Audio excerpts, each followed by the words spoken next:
Hello बच्चों, मैं आशीष झारिया स्वागत करता हूं आपका मेरे यूट्यूब चैनल स्टडी विथ एजे में। इसमें आज हम देखते हैं आपके कक्षा 7वीं की एट ग्रेड अभ्यास पुस्तिका और ये अभी न्यू है 2023 की। तो इसमें हम विज्ञान विषय का अध्ययन करेंगे और विज्ञान विषय में हमने पार्ट 4 तक कंप्लीट करा दिया है मैंने आपको। आज हम पार्ट 5 अम्ल क्षारक और लवण इसके बारे में हम देखते हैं, इसके प्रश्नों के उत्तर हम देखेंगे। इससे पहले मैं आपको बता दूं कि मैंने कक्षा 8वीं की 7वीं की 5वीं की 4थी की सारी वीडियो अपने चैनल पर कराऊंगा। 8वीं की जिसमें हो गया है तो और 7वीं की भी आपकी सारी वीडियो मैं कराऊंगा। तो चैनल को ज़रूर से सब्सक्राइब करें ताकि आपको ऐसी वीडियो और भी मिलती रहे। तो आइए जानते हैं हम प्रश्न नंबर पहला। इसमें पहला प्रश्न है बच्चों, नीले लिटमस पत्र को एक विलयन में डुबोया गया, वह नीला ही रहता है। लिटमस पत्र में कोई रंग परिवर्तन न होने के क्या कारण है, इसको हमको लिखना है। तो इसमें उत्तर में लिखना बच्चों आप कि यदि किसी विलयन में नीला लिटमस डुबोने पर नीला ही रहता है तो इसका मतलब है कि विलयन या तो क्षार है या उदासीन है। इस प्रकार से इसका उत्तर आप लिखेंगे। प्रश्न नंबर दूसरा देखते हैं बच्चों, कपड़ों पर लगे हल्दी के दाग को साबुन से धोने पर वह लाल हो जाता है, कारण स्पष्ट कीजिए। देखे होंगे आपने भी, धुले होंगे कभी, तो हल्दी का दाग लगा रहता है तो साबुन लगाने पे क्या हो जाता है, लाल हो जाता है। तो क्यों होता है, कभी सोचा है आपने? तो नहीं। तो आज आइए जानते हैं क्यों होता है। देखिए, उत्तर में लिखना बच्चों इसमें कि कपड़ों पर लगे हल्दी के दाग को साबुन से धोने पर वह लाल इसीलिए हो जाता है क्योंकि साबुन का विलयन क्षारकीय होता है ना। यानी साबुन का विलयन जो होता है, साबुन का घोल कैसा होता है, क्षार होता है। इसलिए हल्दी वाले कपड़ों को धोने पर क्या हो जाता है, वो लाल हो जाता है। प्रश्न नंबर तीसरा देखते हैं आप कि उस स्रोत का नाम बताइए, उस स्रोत का नाम बताइए जिससे लिटमस विलयन को प्राप्त किया जाता है। इस विलयन का क्या उपयोग है। उत्तर में लिखना बच्चों कि लिटमस को लाइकेन से निकाला जाता है। इसका उपयोग विलयनों के अम्लीय या क्षारीय प्रकृति का परीक्षण करने के लिए किया जाता है। इस प्रकार से आप इसका उत्तर लिखेंगे। प्रश्न नंबर चौथा देखते हैं, अति अम्लता से पीड़ित होने पर प्रति अम्ल की गोली क्यों दी जाती है। तो उत्तर में लिखना बच्चों कि हाइड्रोक्लोरिक अम्ल की अधिकता के कारण हम अति अम्लता से पीड़ित होते हैं। एक प्रति अम्ल की गोली में दूधिया क्षार जैसा होता है। यह अम्ल की अधिकता के प्रभाव को कम करता है और आराम दिलाता है। इस प्रकार से प्रश्न नंबर चौथा का उत्तर लिखेंगे। इसके बाद हम अगला प्रश्न देखते हैं, प्रश्न नंबर 5। प्रश्न नंबर 5 है बच्चों, आपको 3 द्रव दिए गए हैं जिसमें क्या है, एक संतरे का रस है, दूसरा चूने का पानी है और तीसरा शक्कर का विलयन है। आप हल्दी के सूचक के रूप में उपयोग करके उसकी प्रकृति का निर्धारण कैसे करेंगे। तो उत्तर में लिखना, प्रत्येक घोल की कुछ बूंदें लेंगे और हल्दी के घोल से इसका परीक्षण करेंगे। अगर घोल गुलाबी रंग में बदल जाता है तो वह घोल क्षार यानी सोडियम हाइड्रोक्साइड है। उसे हम क्षार के रूप में चिन्हित करेंगे। इस प्रकार से आप प्रश्न नंबर 5 का उत्तर लिखेंगे। अब हम प्रश्न नंबर 6वां देखते हैं। इसमें 6वां है कि कारखानों के अपशिष्ट को जलाशय में प्रवाहित करने से पहले उदासीन क्यों किया जाता है। तो इसके उत्तर में लिखना बच्चों कि कारखानों के अपशिष्ट में अम्ल होता है। यदि उन्हें जलाशयों में बहने दिया जाता है तो अम्ल जलीय जीवों को हानि पहुंचाएंगे। इसीलिए कारखानों के अपशिष्ट में क्षार पदार्थ को मिलाकर उदासीन कर दिया जाता है। इस प्रकार से आप प्रश्न नंबर 6 का उत्तर लिखेंगे। अब हम अगला देखते हैं, प्रश्न नंबर 7। प्रश्न नंबर 7 में है बच्चों, आपको लिटमस पत्र के द्वारा आप अम्ल व क्षार की पहचान कैसे करेंगे।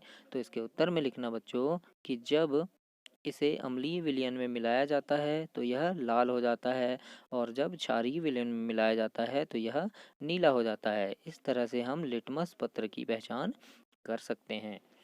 इस प्रकार से आप प्रश्न नंबर 7वां का उत्तर लिखेंगे। अब आगे देखते हैं हम प्रश्न नंबर 8। प्रश्न नंबर 8 में है बच्चों, निम्न तालिका को पूर्ण कीजिए। तो सबसे पहले है नींबू का रस। तो नींबू का रस क्या है, इसमें तालिका में क्या लिखना है, पदार्थ लिखा है इधर पे। इधर लिखा है बच्चों पदार्थ में पाए जाने वाले अम्ल एवं क्षारक के नाम, यानी कौन सा अम्ल पाया जाता है और कौन सा क्षार पाया जाता है। तो सबसे पहले है नींबू का रस। तो इसमें क्या पाया जाता है, साइट्रिक अम्ल पाया जाता है। तो इस प्रकार से आप यहाँ लिख देना साइट्रिक अम्ल।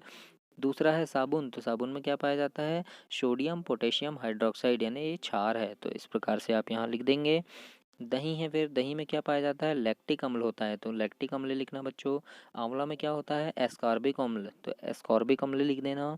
चूने के पानी में क्या होता है, कैल्शियम हाइड्रोक्साइड, और ये क्या है, क्षार है, तो यहाँ पे क्षारक लिखना। इमली में क्या पाया जाता है, टार्टरिक अम्ल, कौन सा अम्ल, टार्टरिक अम्ल। तो इस प्रकार से आप प्रश्न नंबर 8 के उत्तर में लिखेंगे। इसके बाद अगला देखते हैं बच्चों हम, प्रश्न नंबर 9 है, उदासीनीकरण अभिक्रिया को उदाहरण सहित समझाइए। तो इसके उत्तर में लिखना उदासीनीकरण क्या है, तो उत्तर में लिखना कि जब एक अम्लीय विलयन और एक क्षारीय विलयन को बराबर मात्रा में मिलाया जाता है तो अम्ल की अम्लीय प्रकृति और क्षार की क्षारीय प्रकृति दोनों ही समाप्त हो जाती हैं। परिणामी विलयन ना तो अम्लीय है और ना ही क्षारीय, यह उदासीन हो जाता है। इस प्रक्रिया को उदासीनीकरण हम कहते हैं। अब इसके बाद उदाहरण में लिखना कि कम सांद्रता वाला हाइड्रोक्लोरिक अम्ल को परखनली में 1/4 भरें और विलयन और लिटमस विलयन की कुछ बूंदें डालें, अब विलयन का रंग लाल हो जाता है। इस प्रकार से इसका एक उदाहरण लिखना। तो ये आपका प्रश्न नंबर 9 हुआ, उदासीनीकरण अभिक्रिया। इसके बाद प्रश्न नंबर 10वां है बच्चों, यानी 9 का ही सेकंड प्रश्न है। अगला प्रश्न है कि चींटी के काटने पर त्वचा पर कैलेमाइन का विलयन क्यों लगाया जाता है ना। जब चींटी काटती है तो कैलेमाइन का विलयन लगाते हैं, ऐसा क्यों लगाते हैं, तो उत्तर में लिखना कि चींटी के डंक में अम्ल होता है, कौन सा अम्ल होता है, फार्मिक एसिड, कोष्टक में लिखा है मैंने, तो आप लिख सकते हैं फार्मिक एसिड होता है जो त्वचा पर जलन पैदा करता है। कैलामाइन के घोल में जिंक कार्बोनेट होता है जो एक क्षार है, क्या है, क्षार है। कैलामाइन का विलयन त्वचा पर लगाने से डंक के अम्ल को उदासीन किया जा सकता है। इस प्रकार से आप प्रश्न नंबर 9 का दूसरा का उत्तर लिख सकते हैं। इसके बाद हम अगला देखते हैं बच्चों, प्रश्न नंबर 10वां। 10वां है, अम्ल और क्षार में अंतर स्पष्ट कीजिए। तो एक तरफ आप अम्ल लिख दीजिए, दूसरी तरफ क्षार लिख दीजिए। और अम्ल में लिखना कि इसका स्वाद खट्टा होता है, और क्षार में क्या लिखेंगे कि इसका स्वाद कड़वा होता है। अम्ल में लिखेंगे जब लिटमस विलियन में जब लिटमस विलियन में डाला जाता है तो यह लाल हो जाता है, कौन सा, अम्ल, है ना। और क्षार में लिखना कि जब लिटमस विलियन में डाला जाता है तो यह नीला हो जाता है। क्षार में कैसा हो जाता है, नीला, और अम्ल में लाल।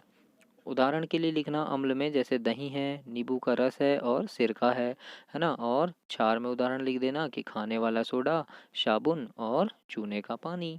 इस प्रकार से आप प्रश्न नंबर 10 का उत्तर लिखेंगे। आगे देखते हैं 10 का ही दूसरा है यहाँ पे कि गुड़हल के पुष्प द्वारा बने सूचक से आप तालिका में दिए गए पदार्थ की पहचान कैसे करेंगे। तो देखो, गुड़हल का पुष्प का एक सूचक बना है ना, तो उससे हम क्या, तालिका में जो पदार्थ दिए हैं उससे क्या करना है, हमको पहचान करना है। कैसे करना है अब देखते हैं। तो देखिए, नींबू का रस है, कौन सा पदार्थ है हमारे पास, नींबू का रस है ना। सूचक का पदार्थ पर प्रभाव, तो हमारे पास क्या है, गुड़हल वाला सूचक है, तो उसका प्रभाव क्या होगा, जब नींबू के रस में हम गुड़हल का रस जब डालेंगे, है ना, गुड़हल के पुष्प के द्वारा जो बनाए हैं, यानी गुड़हल के फूल से हमने जो रंग बनाए हैं या फिर जो सूचक बनाए हैं उसको हम नींबू के रस में डालेंगे तो कैसा हो जाएगा, है ना, पदार्थ का क्या प्रभाव पड़ेगा, ये गहरा गुलाबी हो जाएगा, है ना। और प्रकृति कैसी हो जाएगी इसकी, अम्लीय हो जाएगी, यानी हल्का सा खट्टा हो जाएगा, ठीक है। शैम्पू में डालेंगे जब शैम्पू में, तो क्या हो जाता है, शैम्पू हरा हो जाता है, और उसकी प्रकृति क्या हो जाएगी, क्षारीय हो जाएगी। इस प्रकार से आप लिखना है यहाँ पे।